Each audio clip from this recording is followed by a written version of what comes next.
kung may pagkukulang man sila, please, ako na yung humihingi ng tawad sa inyo. Patawarin nyo na sila. Hindi namin obligasyon yung nanay namin. Kasi hindi namin piniling pinanganak. Di ba yan yung naririnig nyo na ano? Yes, sir. Na rason. It is because hindi kami, sir, hindi kami ang pumili sa nanay namin. Hindi namin sila pinili, pinanganak lang kami. Pero please, hindi nyo man sila pinili, pero ito lang yung masasabi ko. Mahal kayo ng parents ninyo. At kung tao kayo, at may konsensya kayo, hindi nyo na kailangan na sabihin na obligasyon ninyo. If you love your parents, babalikan nyo sila. If you love your parents, paniniwalaan nyo sila. Ang importante at ang mahalaga is alam ninyo na yung sinasabi nila, ikakabuti ninyo. Because by the end of the day, napansin ninyo, yung kaaway nila yung parents nila, di ba ang hirap maging masaya? Mahirap.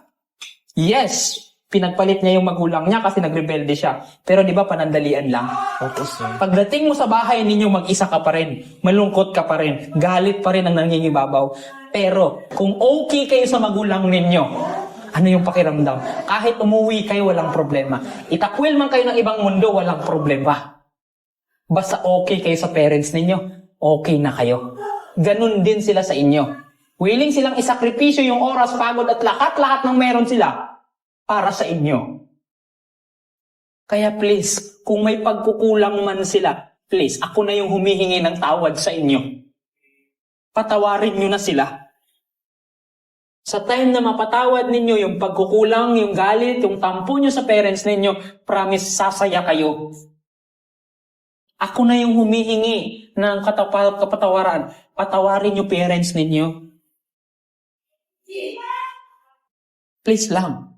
Kung may pagkukulang sila, OFW yung magulang mo, patawarin mo siya. Kasi kahit papano, wala silang hiniling, kundi mapabuti kayo.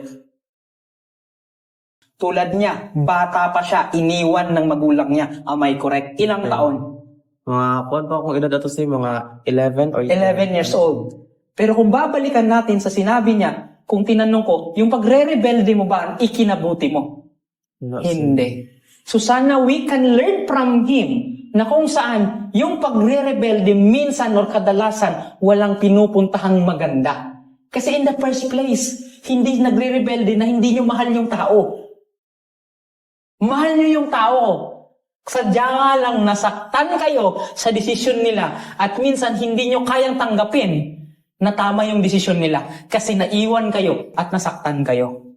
Am I correct? Yes, sir. Pero ngayon, kung sakali man, ito yung tanong ko, mahal mo yung mama mo?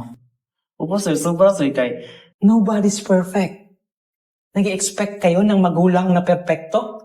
Na kayo mismo hindi perpekto? Wala po. So kung may pagkukulang man sila, kung mayroon man silang kahit papano, hindi nabibigay sa inyo, please, try to understand them.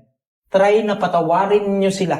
Kasi baka minsan, yan yung bagay na tama na alam nila sa panahon na ginawa niya yan sa inyo. Kaya please, kung may pagkukulang man sila, please, ako na yung humihingi ng tawad sa inyo. Patawarin nyo na sila.